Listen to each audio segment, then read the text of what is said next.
अगर आप इन वचनों को घर जाकर मनन करें और देखें, आपको पता चले कि सच में परमेश्वर तो एक सीसीटीवी कैमरे की तरह है, इसकी दृष्टि तो मेरे ऊपर बनी रहती है।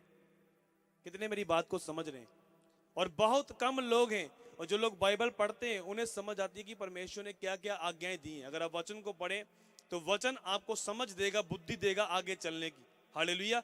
और जो लोग बाइबल नहीं पढ़ते इसलिए वो गलतियां करते हैं, पाप करते हैं, उनको पता नहीं कि परमेश्वर हर टाइम हर समय आपकी एक्टिविटीज को देखता है कि आप क्या करते हैं।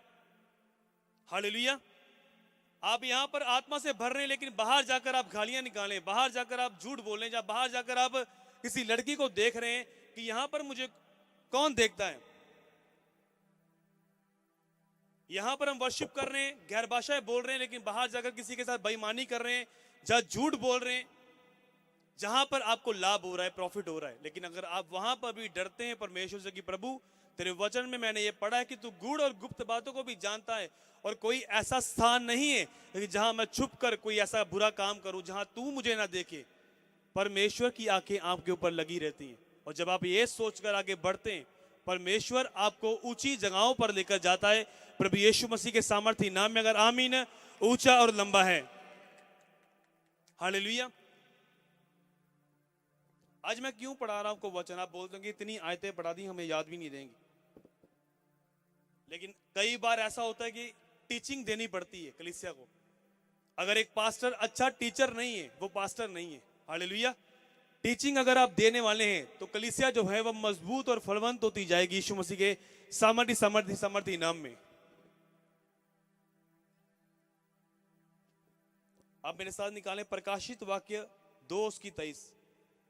मैं उसके बच्चों को मार डालूंगा, तब सब कलीसिया जान लेगी कि हृदय और मन का परखने वाला मैं ही हूं, और मैं तुम में से हर एक को उसके कामों के अनुसार बदला दूंगा। कितनों को समझ आ रही है बात? अब ये बात मेरी नहीं है, 23 में लिखा, मैं फिर से पढ़ूंगा, ध्यान से सुनना है।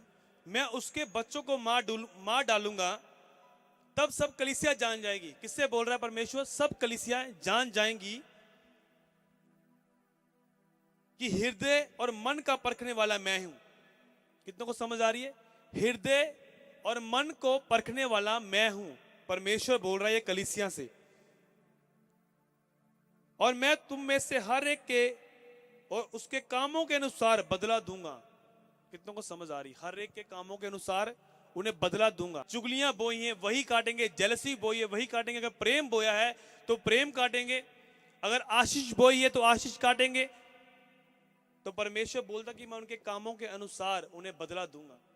वही लोग परमेश्वर के साथ स्वर्ग में जाएंगे जो लोग वफादारी के साथ ये सोच के वो चलते हैं कि प्रभु एक सीसीटीवी कैमरे की तरह है, तो मैंने ये काम नहीं करना।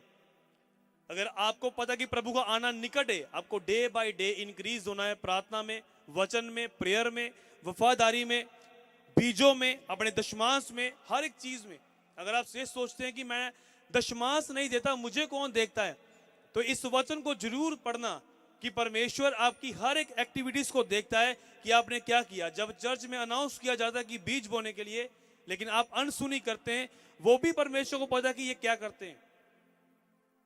ताड़ियां बजाते हैं, वर्शिप करते हैं, वो भी वो देखता है। झूठ बोलते हैं, वो भी देखता है। जेलसी करते हैं, वो भी देखता है।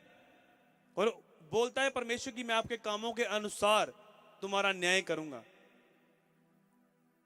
और जजमेंट डे जो है, न्याय का दिन नजदीक आ रहा है। ये साल का तीसरा मंथ चढ़ चुका है। कितने महीने रह गए और खत्म होने के लिए? 9 मंथ।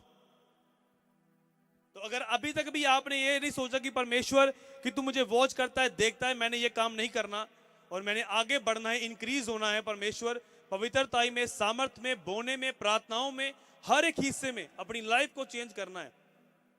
अगर मैं ज्यादा नहीं बोलता, अगर आप 2 मंथ करके देख लो, प्रेयर में चले जाओ, बुरी संगति से दूर हो जाओ, पवित्रता में चलो, फास्टिंग में, प्रेयर में, वचन में बढ़ते जाओ, झूठ बोलना बंद करो। आप बोलते कि मैं छोड़ नहीं सकता ये बात। संडे का वचन जो मैंने आपको दिया कि जो पौलुस बोलता है, जो मुझे सामर्थ देता है उसमें मैं सब कुछ कर सकता हूं। अगर आप बोलते कि ये सीरियल देखने की जो आदत है मुझसे छूटती नहीं है, अगर आप कोशिश करें तो हर एक पाप के ऊपर फतेह पा सकते हैं यीशु मसीह के सामर्थ्य नाम में। हालेलुया। कोशिश करेंगे, अगर आप कोशिश करेंगे, मैं झूठ छोड़ना चाहता हूं। मैं आपको बताता हूं, जब मैं प्रभु में आया, हमें एक टीचिंग दी गई।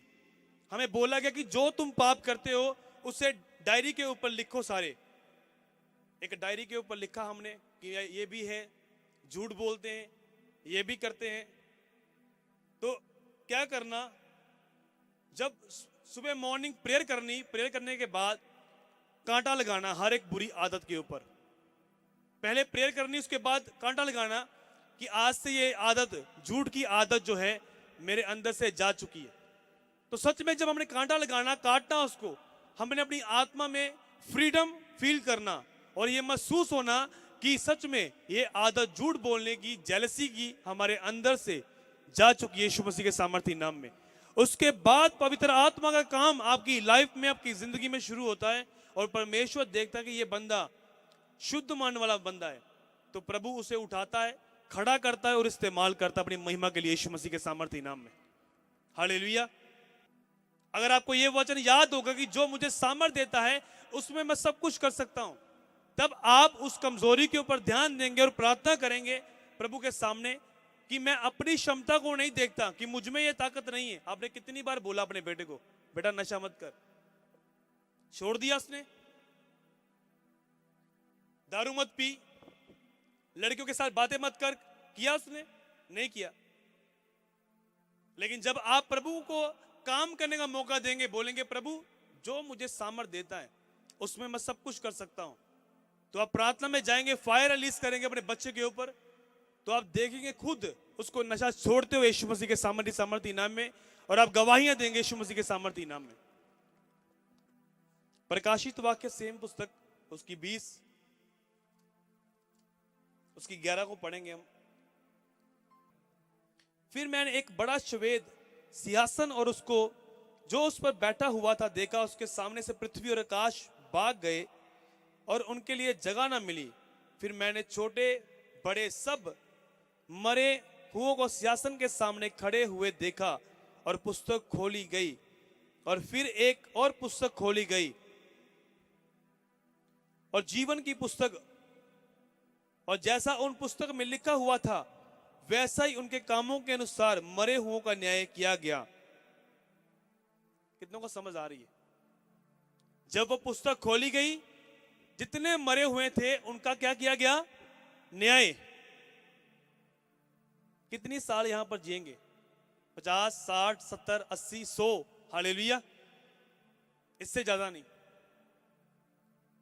अगर आप देखें बड़े बड़े जो योद्धा थे, सिकंदर को देखो, सिकंदर राजा को देखो, कितना पैसा था उसके पास। ये लाइफ जो है छोटी है।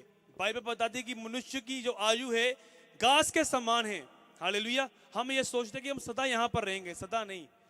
अगर आपका ध्यान यहां पर धरती की चीजों के ऊपर नहीं है, उन स्वर्गीय चीजों के ऊपर ध्यान लगाए, क्योंकि ये चीजें परमानेंट नहीं है, थोड़े दिन की है। इसलिए आपने ये देखना है कि आपका ध्यान उस स्वर्गीय चीजों के ऊपर, उस स्वर्ग के ऊपर होना चाहिए कि मैंने परमेश्वर के पास पहुंचना है।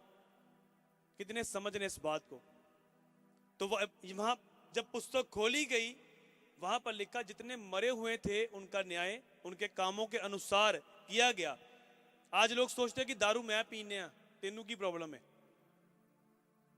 हालेलुया। उसको नहीं पता कि जब वो मरेगा, मौत तो यहां पर हो जाएगी उसकी, लेकिन जो उसकी आत्मा का न्याय होना है, परमेश्वर फिर से उठाएगा उसे। ये देख, ये तूने किया, कितनी भयानक मौत है। एक मौत यहां पर और एक वहां पर। लेकिन प्रभु यीशु मसीह आपको अनंत जीवन देने के लिए आए। प्रभु ने बोला जो कोई मुझ पर विश्वास करेगा वो मरेगा नहीं, वो अनंत जीवन पाएगा। अगर आप प्रभु के वचनों के ऊपर चलते हो और ये सोचते कि सीसीटीवी कैमरा है परमेश्वर, मैंने अपनी लाइफ को इस साल सीधी करके चलना है, तो फिर आपके लिए वो मृत्यु नहीं है। वो अपने लोगों को उठाएगा और कहेगा आओ स्वर्ग में एंट्री करो। यीशु मसीह के सामर्थी नाम में अगर आमीन ऊंचा लंबाए।